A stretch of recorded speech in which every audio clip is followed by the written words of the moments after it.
In today's episode, Elon Musk dug a hole in the ground, everything's scrubbed in the rocket world, and some Easter eggs in Teslas.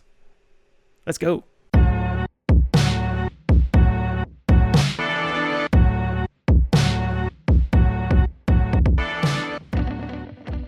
Hey, and welcome to the Our Ludicrous Future podcast. This is where we talk about all the cool technology and stuff that's changing our world to make our future totally ludicrous. I'm Joe Scott from the Answers with Joe YouTube channel. With me is Tim Dodd. Hi, it's me, Tim Dodd, the everyday astronaut from all of those things that you might participate in on the internet. And then, of course, this week we also have Ben. What's up, guys? It's Ben Sullins from Teslanomics. How are we doing, fellas? I'm great. Yeah. Full of holiday cheer. Yeah. Tis the season. Oh, I got a quick story, speaking of holiday cheer and being great. So Iowa, typically in December, there's normally this white stuff all over the ground called snow. I have ran every day this week in shorts and a sweatshirt. It's been like 50s. It is Oh, I thought you were going to brag that you were doing that in the snow, and I was like, well, you know. Yeah. Less impressed now. Yeah, You're like that guy. I am putting my life at risk by underdressing for the season. No, it's just unseasonably warm here, and I will take it. First off, thank you for the description for those of us that aren't familiar with this concept. But I'm also... San Diego's not very common. Yeah, I'm also wondering what... have you heard of the Wim Hof method?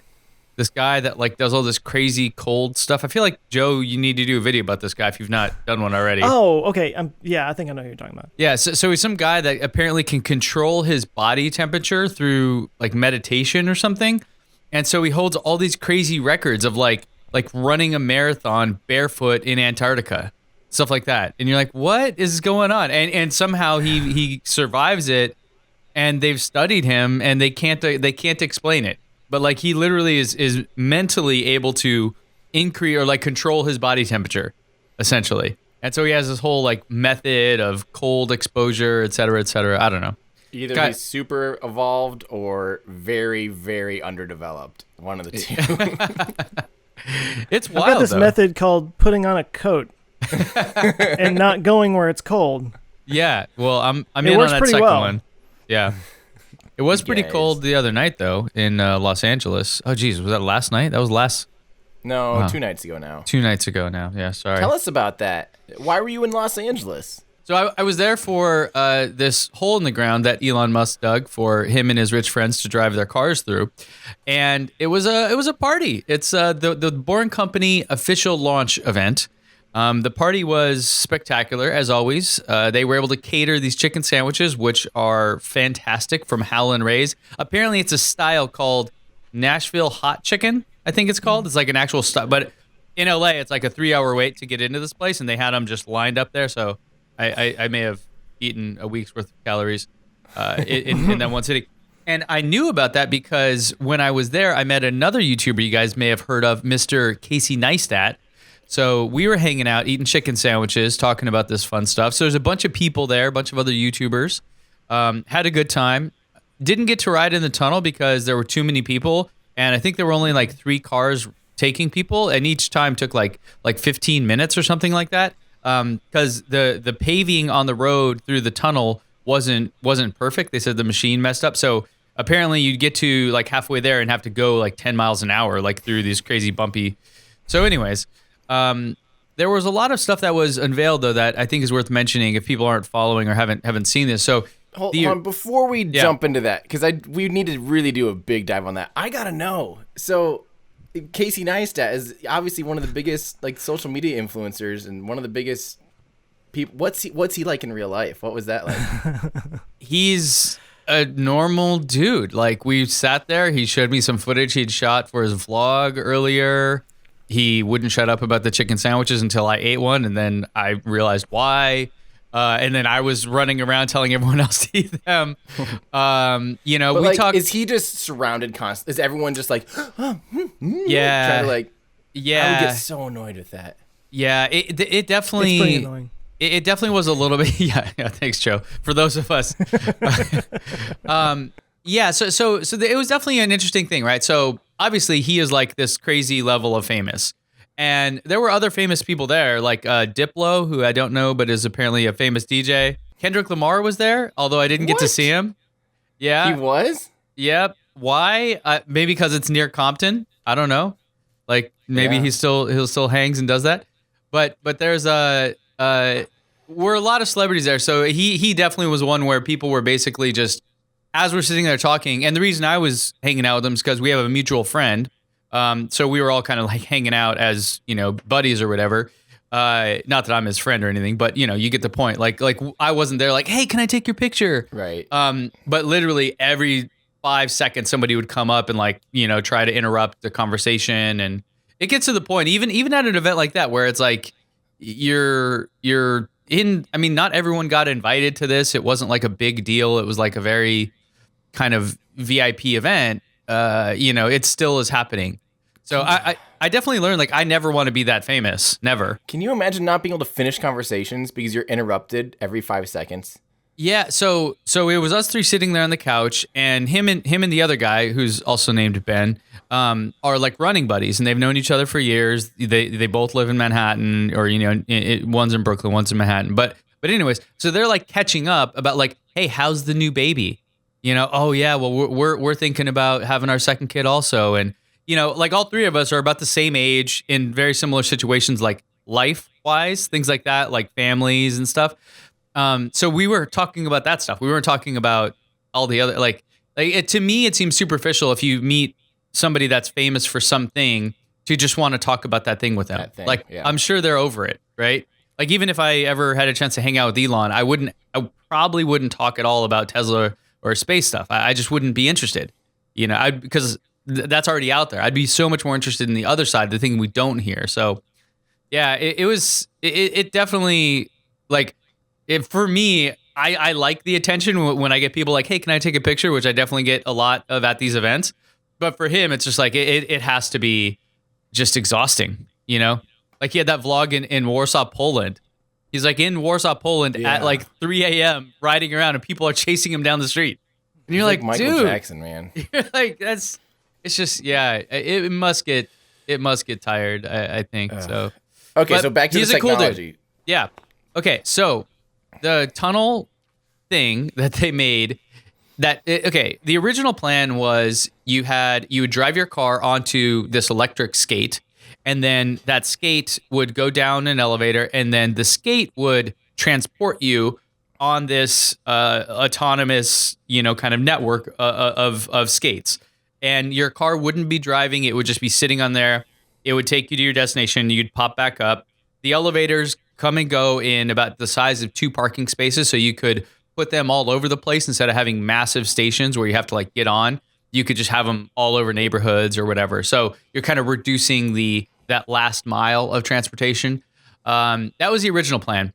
Then they got a lot of criticism. So they're like, oh, well, yeah, you have to be rich and own a Tesla to take it, right? And so they said, okay, yeah, you got a point.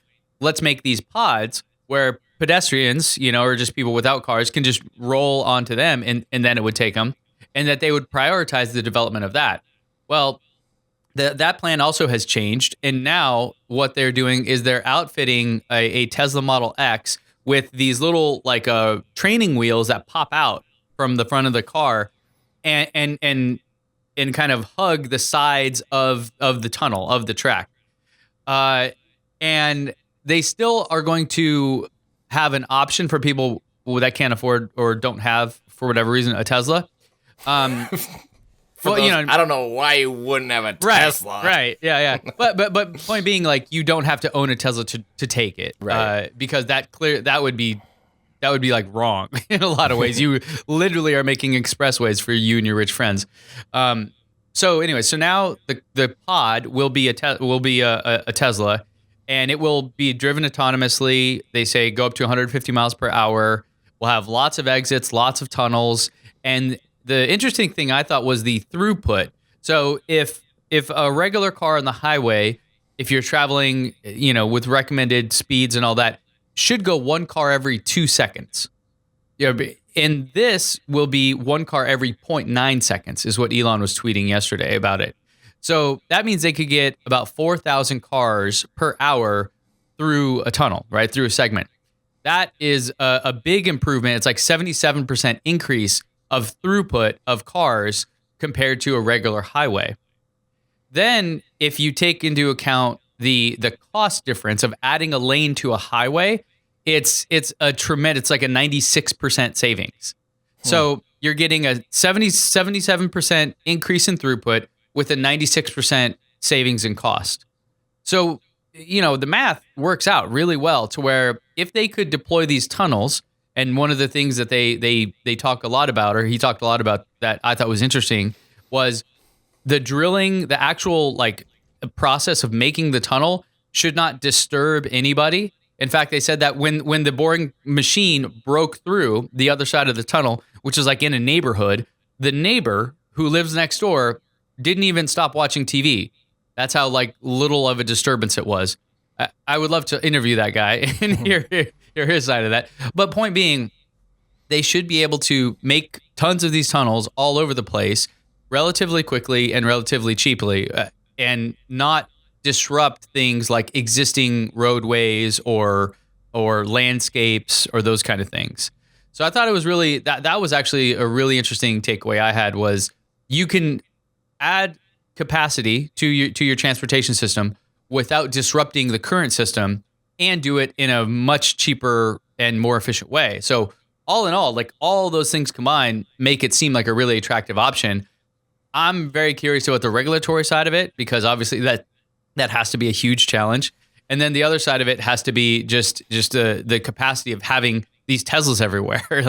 How are you actually gonna it would not shock me if the first if people can't actually drive their own cars in it for years, and it's only for kind of pedestrians or people not driving vehicles. I would not be shocked if it was just their private fleet for the first few years of it operating. So, but they do have 4 projects underway already, and so it's not like not like some kind of vaporware kind of thing. It's really starting to take shape, and that's what the event was, to show off that technology, kind of lay out all these details, and give a very select few a test ride, because not everyone got to ride in it. So let's start off with the what's that called? Not the fly on the wall, the elephant in the room. Yeah. Those skates are the deployable. What? You're gonna have to start outfitting cars now with okay, I didn't like the skate idea of now you drive your car into it. Now I'm the biggest fan of the old skate version, where any car could go on there, and the old skate idea, you could have an internal combustion engine go on there, turn off. It could have sensors that say turn off your car, and if you turn it on, it'll beep at you or something. You could use that to make a more green transportation system for existing cars even. Anyone could use it with any size vehicle. And now all of a sudden we went to now it's only going to be for EVs that have these training wheels that are now... Yeah. What? Yeah. Wasn't he saying that it had to be autonomous too? A fully autonomous electric vehicle? Yeah. Mm-hmm. And that does make sense, because if you're traveling that fast in that close range, drafting speeds and stuff. Well, the car needs to be able to react quicker than you can. So it definitely needs to be autonomous, I think. Yeah. I don't know about fully autonomous, but it needs to have those kind of things. And a lot of companies are coming out with those. It's not actually that complicated of a technology, I don't think. I just think to me, that's going to be a nightmare. I can't believe they even are remotely considering that being the option, as opposed to if they own the skates and maintain the skates and have all of the skates have the same infrastructure, they're built on the same platform. They control that then and can ensure safety. You could charge a car in order to get to it, just like a supercharger, almost like it's an app on your phone or something. When you pull up, you say, yep, I want in on this one. Boop, it charges you $6 or whatever to get from point A to point B. And now we're looking at this does not make sense to me. Yeah. I don't know. Yeah. And go ahead, Joe. My big thing is, I don't think it fixes the problem that it's supposed to be fixing. If the only cars that can go in there are electric, autonomous cars with these training wheels on it, yeah, how is that going to fix traffic? How many actual cars out there are going to be able to use this thing? Well, that was the point of what I was trying to say about them having their own fleet. They would have to supply thousands and thousands of cars for this. Otherwise, I'm not going to get that installed. I don't know. Right. Exactly. it'll be a very select few people that opt for that, right? That live in these areas where it's available. And and not to mention that not only does it have to be electric and autonomous, it needs to be able to travel at 150 miles per hour. Which I didn't even think about that. So in my video, I just did yesterday about it. I was talking about that. It's like, okay, you're saying it's not a walled garden, that any whatever just has to meet these requirements. You're like, yeah, that's so. Like, and even I've never actually even seen a Tesla go 150 miles per hour, to be fair. My buddy Dan did this thing in Utah every year where they have some charity event where you take your car out on this stretch and you go for like 2 miles as fast as you can. And he was in his Model X and he got it up to 142 or something before it actually slowed down. Like something kicked in. So I'm like, I still have never seen it, So, yeah, we'll see. Well, and something else, I mean, and maybe I just didn't see it because we haven't gotten that many or that much footage from inside a tunnel, but I haven't seen any like escape hatches or anything. So like, I'm sitting here imagining you got all these cars like back to back, 150 whatever miles an hour, and then one car has one of those skates come off or something, like something goes wrong with it. Yeah. How does emergency personnel get to it? How do they get out of there? It doesn't even look like there's room to open the door. Yeah, no, there's not. No. Once you're in, you're in. Yeah. Well, and then thinking about it as someone with a kid, also, what if my kid is freaking out, throwing stuff, and we just need to pull over? It depends. But then I guess it depends how long you're going in the tunnel, right? I'm guessing you'd have exits quite frequently. In a real legitimate system, there'd be. Yeah. Yeah. Yeah. So the way I kind of the takeaways I had are like I love the concept. I love the idea. I like of what they're trying to solve and what they're trying to do. It sounds like it's still very early days, and we may see some more iterations of this because, like all what you guys are pointing out, I mean, the skate idea. I thought again, I'm with you, Tim. I thought that was a much better idea because then I'm not even using my car's energy, right? Because like this takes up a ton of energy. What if I don't have enough charge to get where I need to go? And I just 150 mile an hour, Yeah. Like just imagine crazy. I have a flat tire. Or I run out of charge in the middle of the tunnel. What do you like? Just somebody's gonna have to push me? Like, how am I going to? There's so many questions I think about that still that make me think that we're gonna see some more changes here before this becomes even closer to reality. And it's kind of like Tim, your issues or not issues, but what you've said about the BFR, how every single time we hear something new about it, it's changed a little bit more, and it's like. It's just so fluid that who knows what the end product's actually going to be. Right. Like that's almost to the point where I see what they revealed at the boring tunnel thing, and I'm like, so like I put no weight on it. Yeah. At this point, because it's like who knows what it's actually going to be. I'm the same way. I don't have a lot of weight on what we actually saw the other night because first, one of the things I don't get is why there's no rush for this. They weren't trying to round up a certain funding before the end of the year, I don't think, or something. But why did they rush? If the pavement was really bumpy and crappy, why rush it? What were you pushing it for? Why don't you wait until it's perfectly silky smooth? All your demonstrations and of all the press are gonna be, this thing was crazy. I didn't even feel it. I'm flying through this tunnel like you wouldn't believe. Yeah. Instead it's all the things, people jumping around jittery and have awkward experience. And they wouldn't let anybody film inside the tunnel either. So besides, did you see the one with CNBC or MSNBC? That lady, Gayle King, yeah. But notice the footage, the filming was inside the car, right? So you didn't see the tunnel, you just saw the inside of the car, their reaction. Right. Yeah. Mm-hmm. So filming the actual tunnel during the ride wasn't allowed at all. So I have to say, I think the key takeaway here is kind of like BFR and all that evolution, like you were saying, Joe.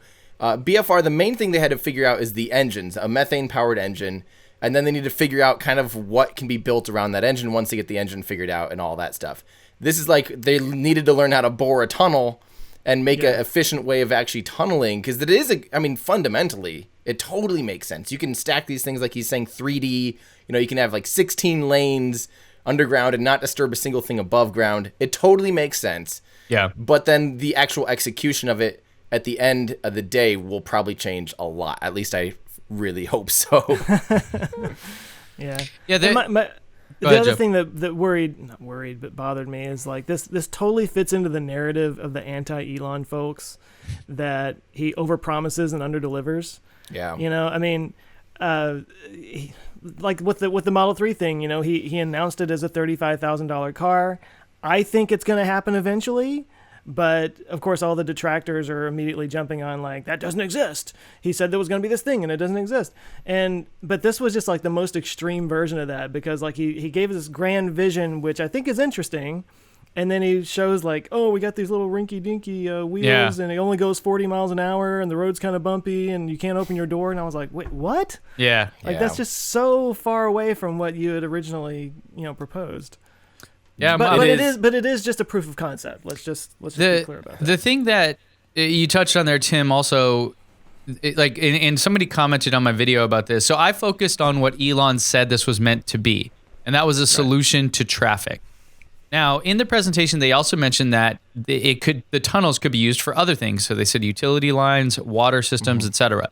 And so in my video when I analyzed this, and even what I was just talking about, the cost savings I was talking about there on this was related to building a lane on a highway. If you compare this, the cost and what they're able to do here compared to other tunneling, other boring systems, it's like an order of magnitude or multiples of that like difference. Like there are some tunnels out there that cost like over $3 billion per mile. These guys are $10 million per mile. Yeah. So if you're looking at it as like, so I kind of see two things. There's will this solve transportation problems and traffic and rush hour and et cetera, maybe, right? Like I think that's like where it's headed, but what we saw, I'm with you guys, it definitely was not this grand futuristic vision.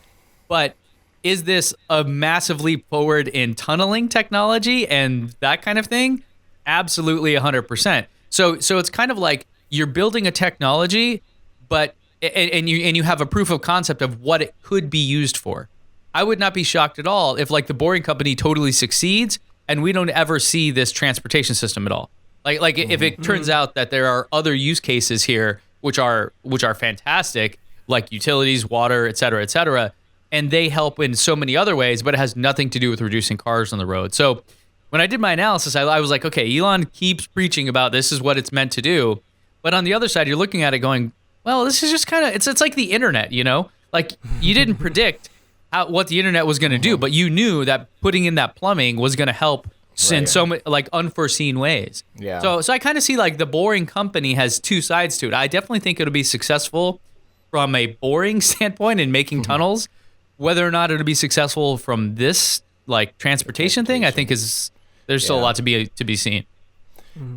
I agree, Joe. This is a little bit of fodder for people that just think Elon's full of absolute garbage. Because, if you so far look at the Hyperloop and how it's evolved, so far they have a little tiny test track, that students shoot some cars through, some vacuum maglev cars through, and people go, see, they can't, this is stupid. They're just hoaxing you, it's not in existence. And then they go, yeah, this transportation thing. No, they just stuck training wheels to a car. Like, it is fodder for those people, and I get it. Like it's in the big giant retro scheme. Of course, it's a proof of concept. It's very early on. It has a lot of glitter around it, a lot of magnificence, in a sense. But it's like I think in 10 years we'll be like, well, I mean, they just had to prove that it could fundamentally work, and now we have this because of it. So thank you, it worked. Right. Just like when it. My big thing is so far Elon doesn't really fail when he says he's going to do something. It might like stumble a few times and go upside down and then like almost go bankrupt 20 times and then crash on the deck of a giant football field sized ship a dozen times. Eventually he's so persistent that things just get done. And I think this falls right into that category of like, they're working on the fundamentals of it. Yeah. And eventually it's going to be awesome. Yep. That's my opinion. So speaking of crashing things on ships and rockets that didn't quite take off. That's your segue? I need to get better. I apologize for everyone. Crashing things on ships? Well, like failing to launch is where I was going. Very different things. That's failing to land. Yeah. Oh, yeah, that's right. Failing to land. Let me find the right thing so I'm not pulling up the wrong. Well, hey, just real quick while you're pulling that up, one thought that I had about this tunnel thing, like just the footage that I did see, it's kind of hypnotizing of the driving through, just like that sort of Star Wars light speed effect kind of thing, just from this tunnel. Mm-hmm. And it kind of made me wonder, like, depending on how long these things are. I mean, that one's only a mile long, but I wonder if it would kind of drive someone crazy. It could. Well, you know what I mean? Like psychologically, I think that can kind of mess with you if you're just going through this tunnel and all you see are these, just this point of light at the end, I've drove through like something like a like 35 kilometer long tunnels in Switzerland once, and they had pull-offs to make sure that you don't, like, so you can stop if you need to, like big parking places and stuff, because it is hypnotizing, and it is really, they even say, like, if you have problems, like, keep going, they have, like, encouraging signs. Oh, funny. And stuff, and, like, you're almost there, I know you're, like, worried or whatever, like, all this stuff, like, psychological, like, boosters. Yeah, look at that. Like, if you sat and looked at that for 20, 30 minutes or something, like, that would start to get claustrophobic, I would imagine. Yeah. There's a road, and I don't have this in front of me, but there's a road somewhere in Australia that apparently is so straight and desolate, and there's no scenery, and there's nothing to look at for like hundreds and hundreds of miles or kilometers or whatever, that literally people go insane. Well, that's like the one that's that's like across the outback. That's the road that they can do truck trains. Have you seen that, where they have like a semi truck with like 6 trailers behind it, because it's such a like long stretch of road, and it doesn't have to like do anything crazy, that it's just like straight, and they can just do that because it just works. The platooning of the Tesla semi kind of concept, right? Yeah. So I'm gonna pop over. I'm gonna get back into our subject of Scrubvember here. So this week we were promised on multiple occasions, like some of the most launches in existence, really, almost at once. At one point, I think both Monday and Tuesday at some point, due to the launch schedules, it was like within a 24-hour period, we were supposed to have had 5 rockets take off from Earth, 4 of which were orbital, and 4 of which, and then 1 of which was a suborbital launch. So we were supposed to have a Soyuz launch out of South America, which is really weird. That's, by the way, this is a whole thing. Soyuz, a Russian rocket, being launched by European Space Agency in South America. In like French Guiana? Yeah, out of the French Guiana, exactly. Yeah, I know they do launch Soyuz. It's so weird. To me, that's like the rocket already goes around the world before it even goes around the world. Forever, like. There you go. It's super weird. So we had that. There was also India launched their heavy lift, the GSLV rocket, that ended up being on Tuesday our time. But then, of course, we were supposed to have a Falcon 9 launching a GPS satellite. We were supposed to have a NROL 71 on top of a Delta IV Heavy out of Vandenberg. And Blue Origin was supposed to do a suborbital hop in their facility in Texas. The 3 from the United States have scrubbed over and over and over again. And this is just, I have this mantra of scrubs are cheaper than booms. But to be honest, like for me, like it doesn't matter, because I mean, so what? I had to get up a little bit earlier than I normally would have, like almost every day this week. Get all ready, like totally turn on lights and get everything ready, and then be like, scrubbed. I'm like, I'm sure my frustration is 1/100th that of the people that are like on console, and the people that are like literally out there on the pad. All these people on all these different launches are probably like, this is the stuff that's hard, especially like pre-holidays. You're probably trying to get it out there before the end of the year and all these things and all this stress. So I totally get it. I mean, it's funny too. All these people in YouTube will be like, no, why? And they're so upset. I'm like, so imagine their frustration. Now try working on that vehicle and being part of that launch team.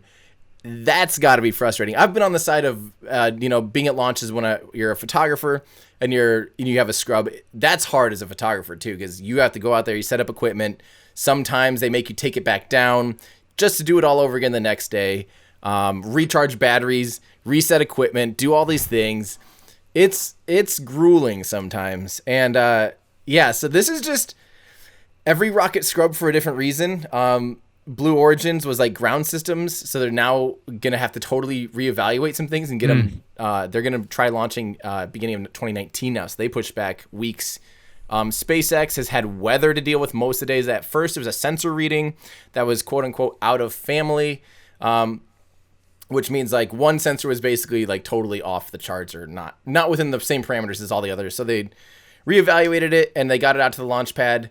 And then now the next 2 times it's tried launching, the weather has been awful. As a matter of fact, there's tornadoes in Florida right now, like full-blown tornadoes. Tornadoes or hurricanes? Tornadoes, not hurricanes. What?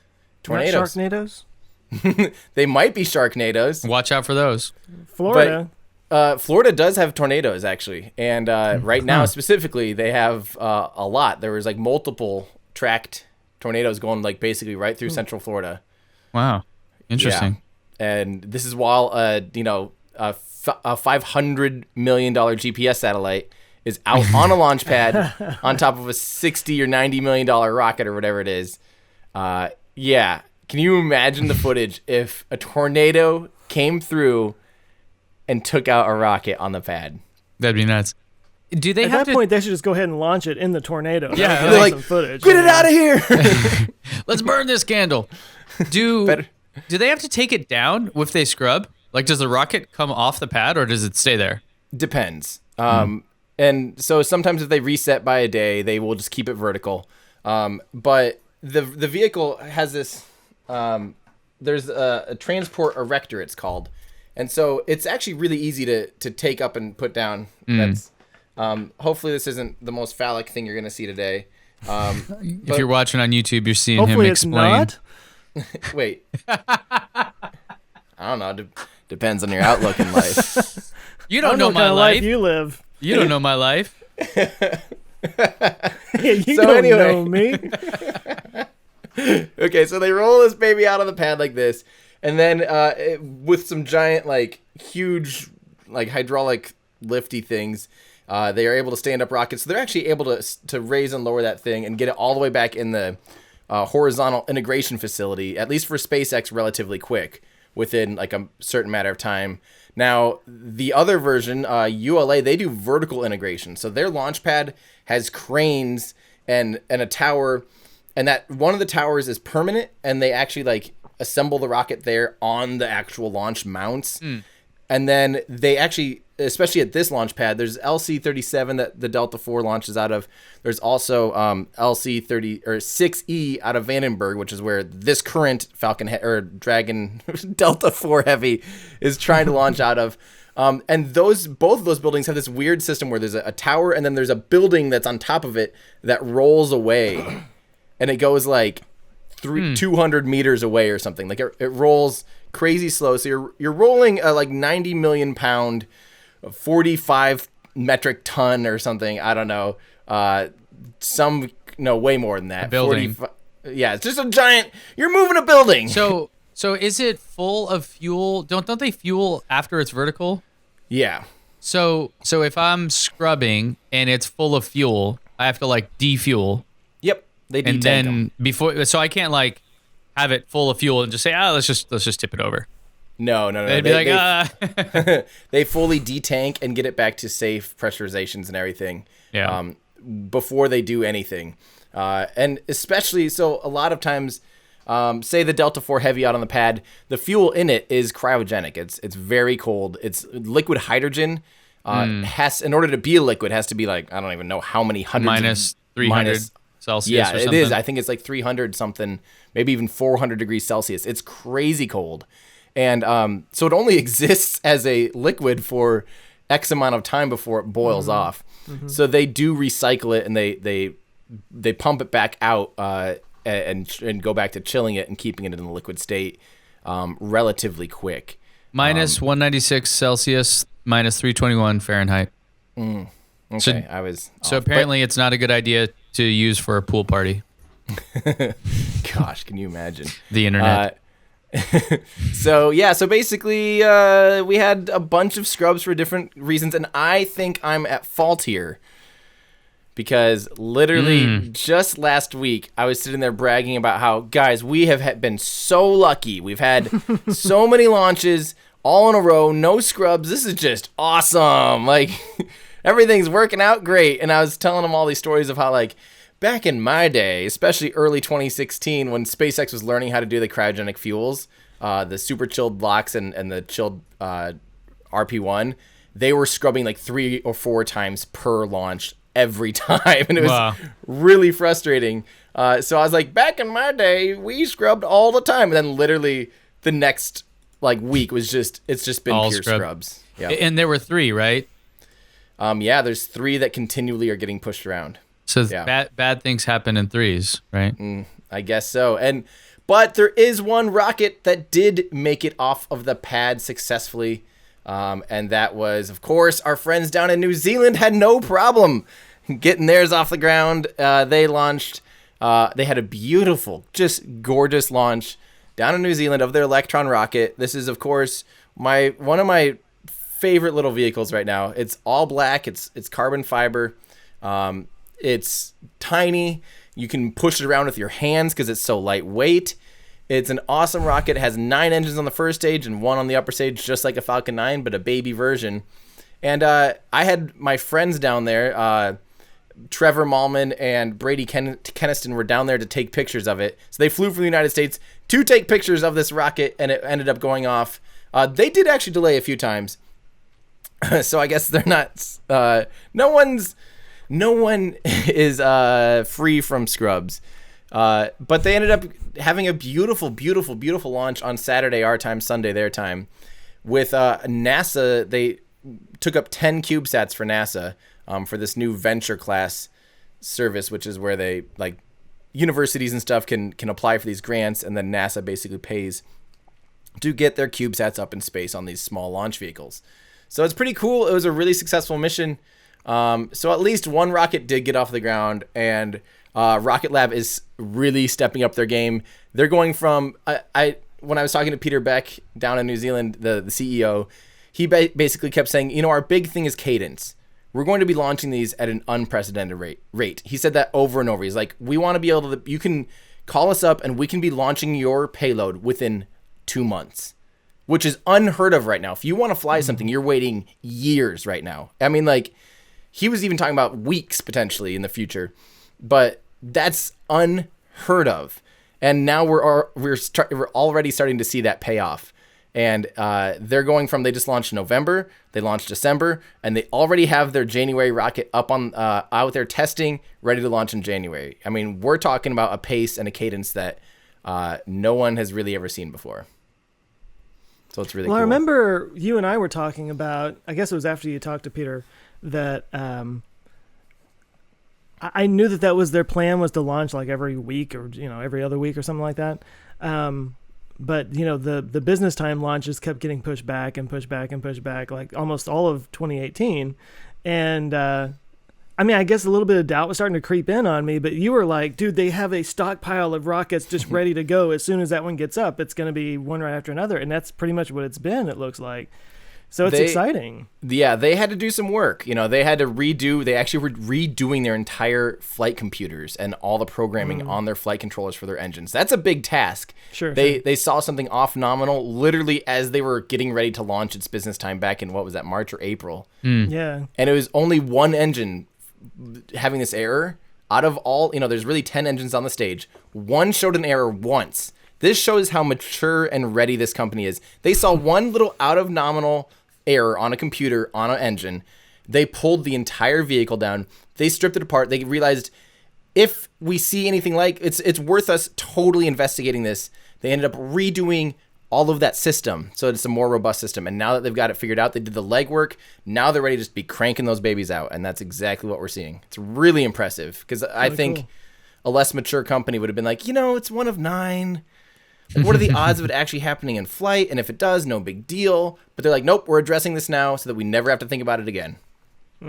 Really cool. So when I'm looking at that list from your website of all the launches that are going up,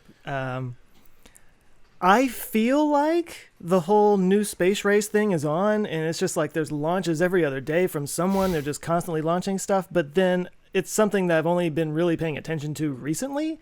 So I'm asking the nerd here, like, Is it just me, or are we like launching stuff at an unprecedented level? Like, I mean, does this even, like, if you compare it here with, like, say the 80s, when like a lot of people think that was when the space shuttle was going up all the time, and that's when you saw, I mean, we're not seeing as much manned flight maybe as we used to, but like, I don't know, what's your take on it? Here's my take. Great question. And we got charts. Are right. That is a good observation. So we saw our all-time low was the early 2000s. I guess unless you consider the 50s before we knew how to fly rockets. So it went up. The highest point ever was 1965. Mid-Gemini program, space race was full-blown, going crazy. And that was the busiest launch year to date, 120 successful launches in a year.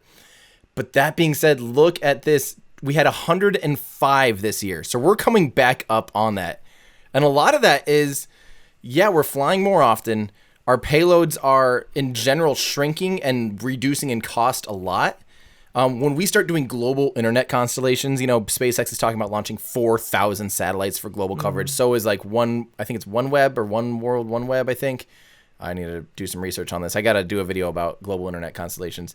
But when we start launching those, yeah, look at this. There's 174 planned launches for next year. That will smash the record. And of course, looking into like 2020, we don't have any.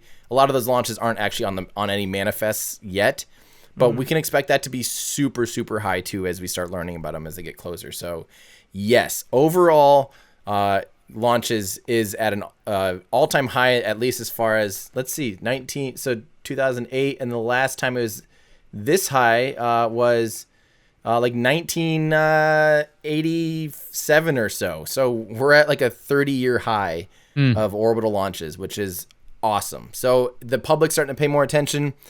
There's definitely a new interest in rocket launches. I certainly share that excitement. I'm I'm only 5 years into this myself. So for myself, I've been seeing rocket launches increase a lot. And it's, of course, a little bit of that phenomenon. Is it like, am I paying attention more? Or is it actually an increase? Like, Tesla's spotting a Model 3 at first was like, oh my God, was it I'm paying attention? And now they're everywhere. Yeah. Yeah, or are they just all over? And the answer is both, really. Of course, anytime you get a new car, suddenly you see that car everywhere. Yep. So we need a name for that. I'm sure some psychologist somewhere has. There is a name for that. Okay. Do we know what it is? Last week I talked about Dunning-Kruger. This week it's the Bader-Meinhof phenomenon. There it is. I knew. See? Anytime I always get those confused, but that's Bader-Meinhof. When like you suddenly start seeing something everywhere when you first buy it or first see Start paying attention to it. Yeah, it's like, hey, you have the same phone as me. Like, oh wait, yeah. There's only like 5 phones out there. Oh. So that chart that you were just looking at, what I find interesting about it is obviously there was just a butt ton of launches back in the 60s and early 70s. Well, that was the political space race between the U.S. and Russia. That was superpowers, measuring their genitalia, and and then it kind of fades away. Why? Because Soviet Russia went away, or the Soviet Union went away, I should say. And so then it starts to go back up again, and that's private space flight starting to take over, and now it's starting to like accelerate at a pace that didn't even exist back in the day. And this is exactly what a lot of economists and people think is oftentimes that to get a big project started, it takes government funding. Highways, railroads, all these things take government spending, but at some point you hand it off over to the commercial sector and let the private sector compete. Then once it's commercially viable, and it is now commercially viable, it's now commercially profitable, and we are seeing it just launch up at a just crazy pace, which is really cool. Yeah, I made that same argument in my video about fusion.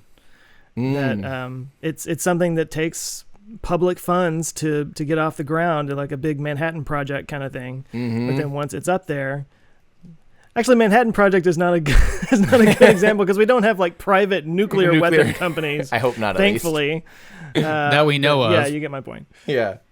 Although, did you know about that kid? There was like a Boy Scout that built a nuke in his. Was it a nuke or just a nuclear reactor? It was a reactor. Yeah. But he built one in his garage. And he became really radioactive. Like he didn't shield it very well. Did you do it? Was that in your video? Is that where I? No, I haven't talked about it. But I've had people want me to talk about it. But this you was should do a video about radioactive Boy Scout. Yeah. Well, I probably will someday. but isn't he working for NASA now? That kid? I think he straightened up pretty good. I mean, because they realize he's a wonder kid. He's like he's Dr. Manhattan now. Yeah. No, he did a TED Talk about it, and what was he, like 14 when he did it or something? Yeah. Yeah, but it was fusion, right? The one we don't actually have. Wait. Right? No, I think it was just a regular fission reactor. Right. Yeah. I thought it was the one. Which is the one that takes more energy than it gives back? Fusion. Yeah. Right now, anyway. Yeah. Well, yeah, I thought that's what it was. Like he created a mini scale of that, but obviously it didn't. Like, like it was. Look, I thought it was a regular fission. Like fission? No. It was like a science project or something. Let's let Joe do a video on it because that's when we'll all learn about it. Joe, let me write that down. Yeah, we're just like your comment section now. Do a video on this now. Now where you're in person whispering in your ear, you have to do this. I'm going to change my channel just to chicken sandwich reviews now after. Dude. I'll collaborate with you on that. Yeah, that's awesome. See, we have so much in common. It's Chick-fil-A versus that other company, and those are the only chicken sandwiches you review for some reason. I mean, that's like a Nissan Leaf versus a Tesla Roadster. It's just not even, That was the joke. Yeah.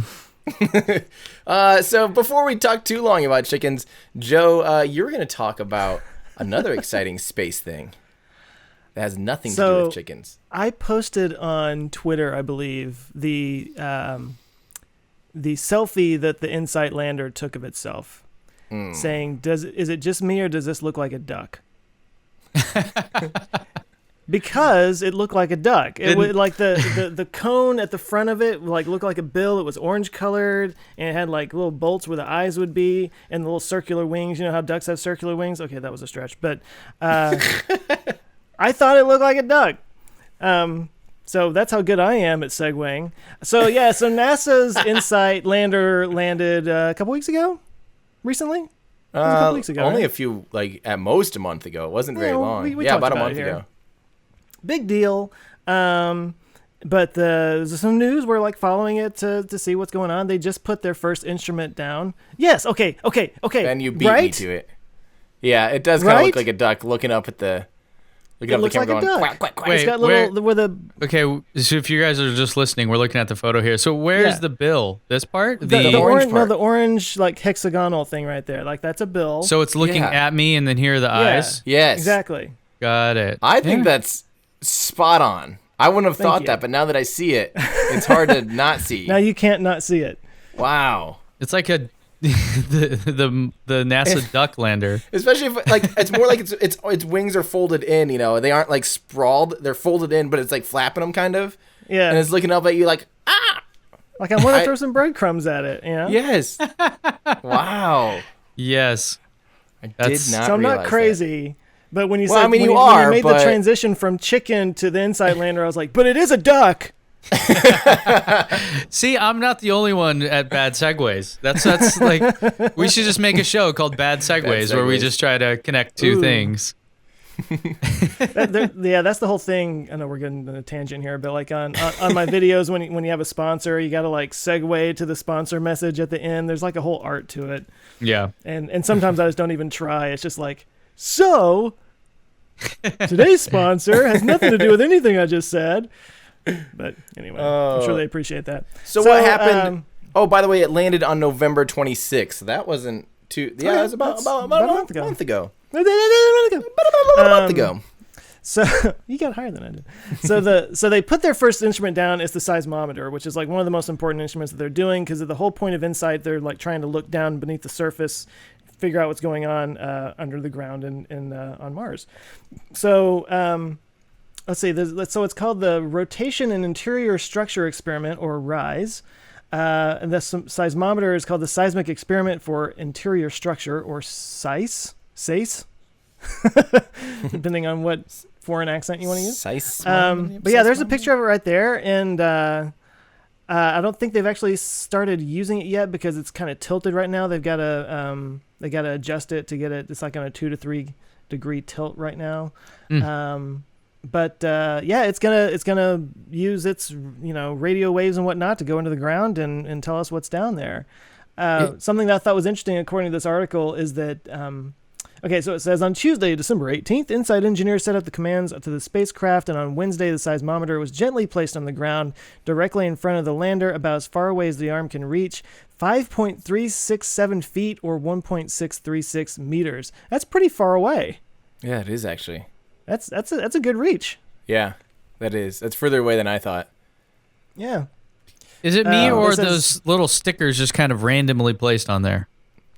They I'm look sure it's randomly some kind of- placed. It has these target stickers. That's so the camera can identify the exact and measure the angle and depth and all that stuff using like 3D tracking. I know. But it's always funny when you see something like this. You're like, really? They just looks like they just kind of threw that together? Is that, Yeah. you went to Home Depot, you got some parts, just wired this up? It's funny, it's just kind of dangling on a couple of wires there, isn't it? That's what I mean. Like, crazy. it kind of looks, but I'm sure there's obviously a reason for all of this, but it's just kind of funny when you see it. You're like, huh, okay. It's definitely not a consumer product. And real quick, I do need to correct, Joe, you said it's going to send radio waves. I don't think it does any of that. A seismometer is just a precise measurement of acceleration. Think about like the seismometers on Earth, those things that shake the little needle and measure ground shaking. That's what this is. This is unbelievably sensitive, though. That's what's so crazy about this instrument is it can measure changes in acceleration, yet it had to survive, a rocket launch and re-entering Mars or entering Mars's atmosphere, landing all these like really harsh environments, and yet it needs to be sensitive enough to notice if a butterfly landed on it. You're absolutely right. So the seismometer allows scientists to peer into the Martian interior by studying ground motion, also known as Marsquakes. So there is an instrument on InSight that is going to penetrate the ground, but this I guess is not the actual part of it. But this is their first instrument that they put down. Which is and you're really cool. you're right that it in a sense measures waves because they can actually, by reading the shake and then feeling and then reading the like echo almost of when, say, a Mars quake hits this instrument, they'll be able to read when it would hit like another wall, or another section of Mars, and they can read that and measure the interior like volume of it based on like the waves. So it's not producing waves down, but it is reading waves coming from Mars. Yeah, and it might be a crazy. Mars quake from the other side of Mars, but it kind of bounces around the planet and gives this instrument a picture of what's going on inside. Which is the people that figure that stuff out, man. Yeah. What? How? But this is the first of these instruments. Of all the Mars stuff that we've landed, this is the first one that has a seismometer on it. So this is also the first one that has a microphone on it. Did you know that? I don't know if it was the first one, but I knew it had a microphone. Have we started hearing anything yet? Yeah, they recorded some sound the other day. I didn't realize we'd never heard Mars before, like directly. Its atmosphere is so low that the frequencies are very low, like below what we can hear, because the thinner the atmosphere, the longer the waveforms get. So I guess the compression wave would have to be that much stronger to move the molecules to make the sound, which would make the very only low tones that you could hear. That's interesting. So they have to pitch it up 2 octaves to make it almost discernible, really. Yeah. But it's still really cool. It's really the first like audio recording from the surface of Mars, which is freaking awesome. Music on Mars wouldn't be as good, is what you're saying. It'd be very bassy. If you're into that, I don't know. Maybe. Only dirge metal. Yes. Some trap bass. Only, but you're playing like a ukulele. It's like boom, boom, boom. It'd have to be super loud, right? Because there's not enough air to make, like, you would have to be really loud, wouldn't it? I think it's the opposite. Really? There's not enough air to move your eardrums. Think about like underwater. You know how underwater you can hear someone snap from like across the pool and it can be like really loud? Yeah, it's hard to like do that underwater. Oh yeah. You can hear someone like tapping, like if you've never noticed that underwater, you can hear so much stuff because the medium is more dense. And same with like stick a piece of a log up against your ear and have someone tap on it at the other end. It directly transfers the energy to your eardrum, basically, and you'll especially if it's pointing on your eardrum, you're gonna go deaf real quick. Right. But it's the air, the atmosphere there is less dense, right? Yes. So wouldn't it have to be louder? Oh, it would. Sorry, the source would have to be louder. Yeah. Sorry, misinterpreted you saying like. Oh, like I would hear it louder. No, yeah, I'm saying like to make the same equivalent sound, it would have to be more amplified or whatever. Yeah, it would. The source would be producing more energy to be able to audibly hear it compared to here on Earth. Yes. There we go. Sorry, are we not going to say anything at all about Tim putting logs up to his ears and tapping on it? Is this something people do? Have I missed out on this? Apparently, you guys don't visit the Midwest often enough. No, here's a good tradition, don't you know? Here's a good example. Actually, this is a legit Midwestern example. Probably also Texas example. Have you ever put your ear on a train track? Be very careful if you do that. Please do not try this at home unless you're like somewhere where you can see 74 miles on either side, 140 kilometers or whatever. Sorry, I just love always giving you some terrible conversion. Unless you can see very far away, because I don't want to be responsible for someone listening to a train come and then just get their head crushed by a passing by train. But you can actually hear trains for miles and miles and miles because the sound travels through the tracks. I kind of want to do a modern day version of this. Like, I don't know if you guys saw Macaulay Culkin's remix of Home Alone, where with like newer technology. But you kind of want to do that, like oh, let's see when the train is coming. You put your ear down, and you're like, what are you guys standing over with his phone? Like, what are you doing? I'm just looking up the schedule. Like all these old ancient things we used to do. It's like, what? Why would you do that? That doesn't even make sense to me. Or like back in the day, people used to use like an oscilloscope or something to listen to like engine knock. You know, like listen for an engine that's out of tune. You just plug a computer in, and it just now it just tells you, oh, I read an error at precisely 4,200 RPM. You know, like Your computer voice is good. Okay, so I've always been confused. If you wanted to hear into a room through a door, they always say like take a glass and put it up to the door. Do you put it with the rim of the glass to the door or the base of the glass to the door so it like amplifies into your ear? That does, yeah. It sounds like that would make more sense. I actually think you put the rim on the door so that... And then put it right against your ear, and then you can put the base of it on your ear, and that way you have a nice, clean... I don't know. Let's test it. Yeah, Mythbusters. We only run science channels here. Yeah. You know, everyone... And then we've talked about having other people on. I love that idea. One person I would love to have on, but I feel like... It would be, you know, the whole concept of like, oh, maybe aliens have came by and they're like, oh, these guys are too dumb. I feel like Mark Rober, I am the biggest fan of, and I would love to have him on here. But because he like was legitimately worked on the Mars rover and stuff, he'd be like, guys, I can't join your podcast. You're too stupid. Like you just like you just should know these things. We're like, you know. I think Mark Rober would be awesome. I'm just realizing how great he is, by the way, because of that video he has of the package thief. The glitter bomb? That made me go down a rabbit hole of his. He's got some great content. And did you see the horn thing they made? I haven't watched that. Oh, the loudest horn in the world with the air. Yeah. Yeah. So my buddy Dan did that video with him, and that he told me about it as they were doing it. And I was like blown away. So. Oh yeah, the what's inside. Yeah. So yeah. So this whole concept was they made this giant air horn, and they went, what was it, like 2 miles away or something. And based on, they were on walkie-talkies, and so they could say, hey, you know, make the sound. And they could time how long it took for them to hear it and then calculate how far away they were. All those things. It's like just amazing. And the whole concept is like why those air horn things are shaped the way they are. Which is with the bell. Yeah. Instead of like, you know, different ways of shaping them. Kind of like what you're talking about there, Joe, with that. But yeah, Mark Rober, I've been watching him for a while, and I saw, I'm subscribed to him, so I saw that glitter bomb video come up, and I was kind of like, yeah, okay. I mean, all of his videos are good, so you know, I immediately watched it, and it was good, and I enjoyed it. But there's no but. It's just good. To me, it was like that's just a Mark Rober video. They're all awesome, you know.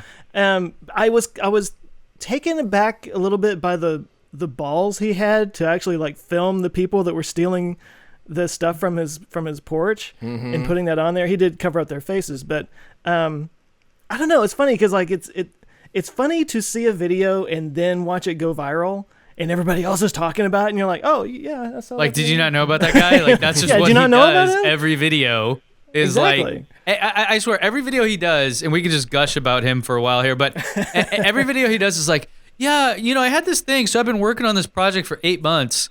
Like how do you do that every month? Like I don't get it. Yeah. Yeah. And he still has a He's very full-time casual job about it. He still has a full-time hauls. job, which is crazy. Yeah, that's insane. That being said, speaking of real quick before we totally go on beyond this topic, guests though, that is something we've heard a lot of people say. I know like everyone wants Scott Manley on here, who'd be awesome. People talk to me about like Amy Shira Title from Vintage Space. I want to bring my friend on, Taylor Morris, who is an expert on prosthetics, because he's a quad amputee. I think we've talked about him briefly on the show. But he stays way on top of like future prosthetics and really big into like human machine integration, because it's a big part of his life. He would love to be on the show, I think. So let us know what, if you guys have ideas for people that you think would be really fascinating guests, especially in like a particular futurist-ish field, would be great. How many comments are going to say Elon Musk? All of the comments. Of course. Yeah. Is there any getting around that? No. No. That's fine. We got to get a little bit bigger before that can happen. Yeah, we do. Oh man, what a show! Am I doing this thing that I always do, where You kind of, yeah. but I rap about 2/3 the way through? Well, we were going to talk about the Tesla updates. Where are they in the notes? Oh, yeah, we missed it. Oh, not my fault this time. It's gonna be a 2/3 outro show. Talk about the updates. Oh, by the way, I have it, but I haven't seen it yet. Like, I got the notification last night. Yeah. So I got mine like 2 days ago, and I haven't had a chance to play with it yet. To preface what we're talking about, if you guys aren't aware, there's a new update, well, I don't know if it's a big update. Really cool features for Teslas, Model S, Model X, everything, Model 3. The things there, romance mode, amazing. It plays a fireplace, and then when you tap on it, it starts playing like Marvin Gaye or Sade, like all the kind of lovey-dovey music. Does? Yeah, it's so good. It also turns the heat on while you're doing it. So that's big. Funny. The fart mode is really cool, where you can make it fart and different sounds, and there's like 6 different fart noises. I just posted a video on Instagram of my son this morning, taking him to school. We were stopped at a light, and I kept doing it, and you can control where the sound comes from. So I kept doing it from his location, and he's like, "Dad, what are you doing?" It was hilarious. So so fun. There's also Wait till he's dating. Yeah. There's a new Atari game. I forget what it is. It's like a racing game. Pole position. Oh, pole position, yeah. And you can even pair a controller, like an Xbox controller, so you can play it with that. So now I would not be shocked if we have like a $500 Tesla video game controller for sale soon. But really, the biggest update I feel is for the Model 3 anyways, is the camper mode. They say keep climate on.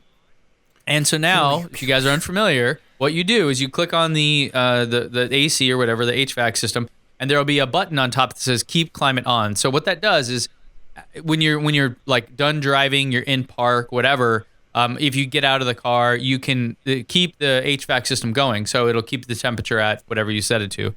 The way to do it is you set it on auto, so it'll automatically adjust heat or cold depending on what it is, and just keep it at whatever temperature. So and it'll run like essentially indefinitely, like until the car runs out of juice, which will take a couple days depending on how much charge you have. So if it's plugged in, it'll run indefinitely, right? I would imagine, yeah. I guess Or they might have like a 24-hour limit or something on it. No, I don't think so. I think it will go as long as it has juice. So I guess if you're plugged in, but yeah. So a lot of people call it pet mode, where you're going in the store and you leave your pet in the car, but you keep the AC or whatever going, so it's nice and comfortable. You could also do that with your kid. Probably not recommended. For me, I use it a lot when my son falls asleep in the car and I get home. I'll pull in the garage, close the garage. It's really nice and cool in there. I keep that going to where he's sleeping in the car, taking his nap, and I keep the AC going and stuff. So, and then I'll leave the car, sit in our patio, and I can hear him if he starts, when he wakes up. But super useful feature that I've loved on my Model S for a long time now.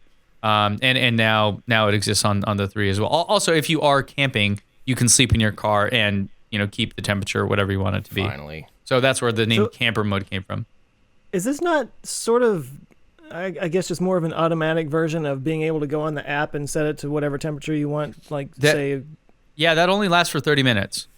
Oh, okay. Yeah, it'll shut off after a certain period of time.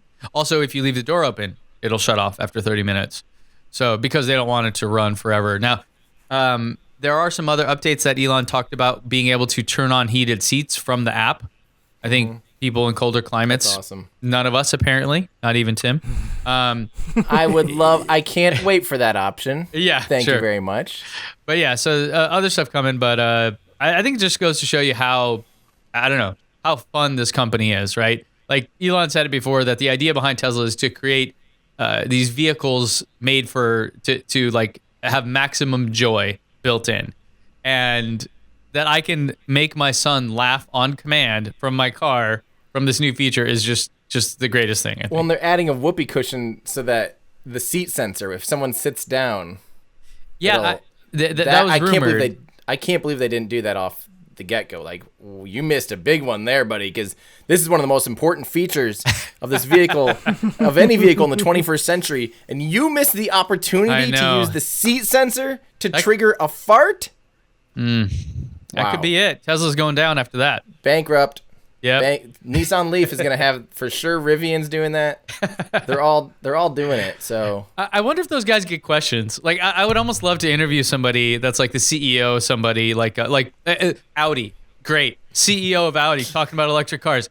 So, how will I be able to trigger the fart noises?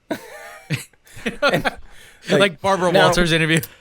I was curious, is yours how many levels of sensitivity do your seat sensors have in order to be able to properly change the threshold of fart? Now, I'm curious, because Tesla's touting a 6-level system. Yes. Are you guys able to do beyond that, or what's your thing? Can you shift between dry and juicy farts? Tesla has 6 different fart noises. How many will you have?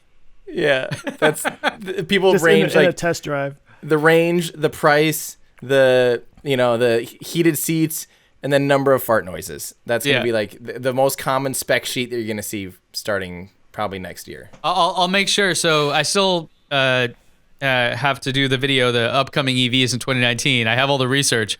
Now I need to add that as a column in my spreadsheet of like number of fart noises that they support. That's awesome. Oh, one other thing that they apparently updated that I haven't seen yet, obviously, but the autopilot now, Navigate on Autopilot will try to change lanes out of the fast lane. If you're hogging the fast lane, that's a good practice to have that most people don't even know is a thing, especially in Iowa. It seems like people just stay on the left lane. And it moves out of the fast lane, which is smart. And in California, it's a weird thing because the freeways have 15 lanes and you are constantly merging in and out of the different ones because of on-ramps and off-ramps and stuff. So I don't even know. Like, I think I did see that actually when I was driving home yesterday. Pretty cool. Okay, can you explain the Navigate on Autopilot for me? Like, how do you turn that on? Because I thought that if you were navigated somewhere, if you were, following a navigation and you turned on Autopilot, it would automatically. There's a button there. Did you not get this update yet? I got it, but okay. I haven't been able to hang on, beyond the button, I think you have to first enable it under your driving settings, your autopilot settings, which is like, in your quick controls or whatever, go to like the I thought it was automatically there, but you had to you could change the aggressiveness. You have to turn it on while in park to Navigate on Autopilot per profile too. So your wife and your profiles you have to turn on, because I made the mistake of accidentally having it in like our get out mode or whatever that thing is. Easy entry when I first was so excited to use it, and then I get out on the highway and I'm like, why isn't it turning on? I had a funny moment with the easy entry. I was dropping after the Boring Company party. My buddy Dan and Zach were in the car, and I was dropping them off at their hotel. And Dan is in the seat behind me. He's kind of a taller guy, and he's showing us like a photo he took from the event on his phone, like this, in between me and Zach are in the front. And I hit park because I'm at the hotel, and it does easy entry. So he's like this bent over this way, and my seat just like goes like right back into his lap. And they're like, Ben, what are you doing? I'm like, just getting cozy, guys. Trying to cuddle up. Yeah. So you're the guy in the airplane that just like. Yeah. Immediately. Hey, what are you guys doing? So what you do, Joe? Apparently, you have to enable it. Once you do that, when you are navigating somewhere, when you have a navigation route going, and you go into autopilot, there will be a button that says navigate on autopilot, and you just click that, and then it will automatically merge on and off freeways and change lanes and do all those kind of things. Okay. It's getting awesome. I guess I have to turn that on because I have not seen that pop up yet. Maybe I just did that immediately when I got it. So, yeah. The other thing I noticed, I played around with this. I've noticed that it's done such a good job coming, on an off ramp. It starts slowing you down. It actually stops.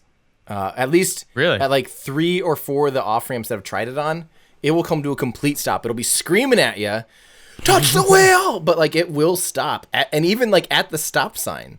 I think it's stop lights that it's not doing with a car. Or wait, I'm what? sorry. No car in front without of you. Without a no car in front of me. I 100% empty road.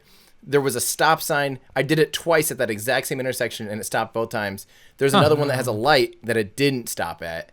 But I'm thinking they're starting to recognize stop signs, and that's why Tim's car's in the shop right now.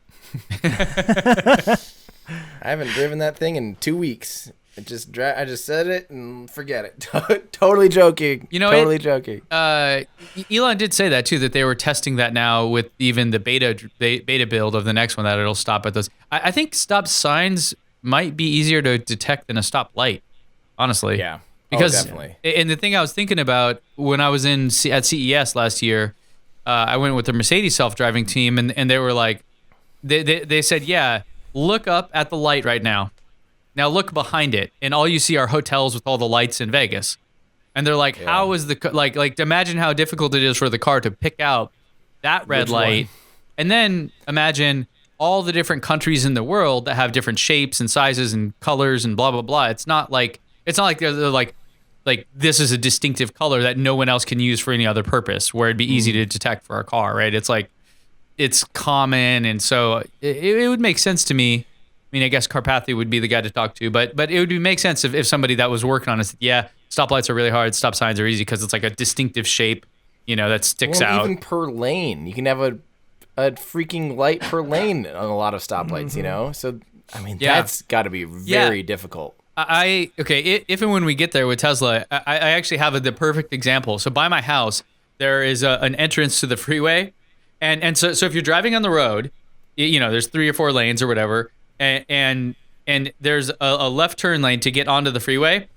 There is a stoplight, but that stoplight is just for that lane. So, but sometimes, like even I'll be driving just on the road, and there's not an actual stoplight. There's not an intersection. It's only for that left turn lane. But if you didn't know that, you could very easily interpret that as like, this is a stoplight. I need to stop right here. But it's because it's literally just a light in the middle of the road. Weird. It's so. I think this gets to the whole thing about like full autonomy is like, how is the car gonna know that when literally if I took you guys there and you've never seen it, it would be very reasonable for a human to be like, wait, do I stop here or do I go? I don't know what to do.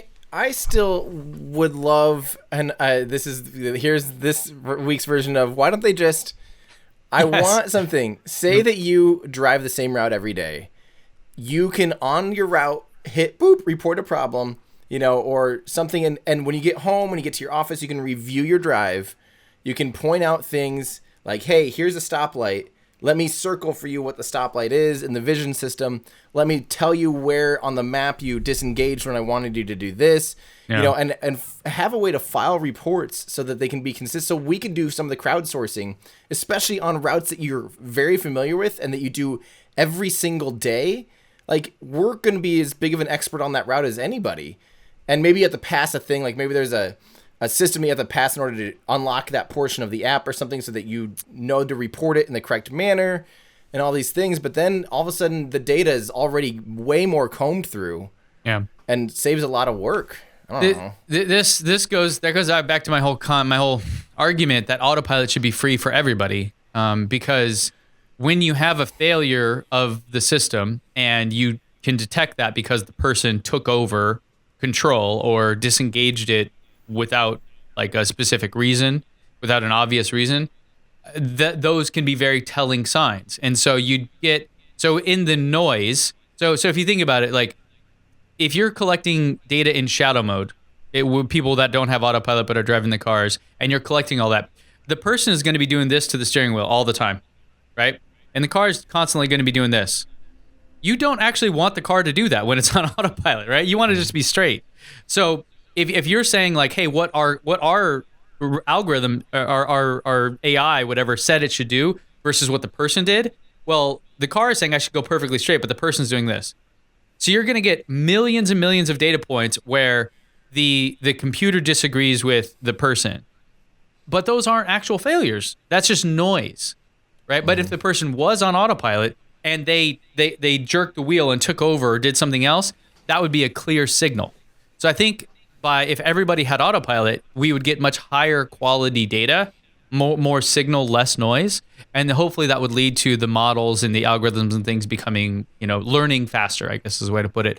To your point, exactly, right? Without a person actually having to report it, just the act of like you driving would be a signal, would be a report in effect.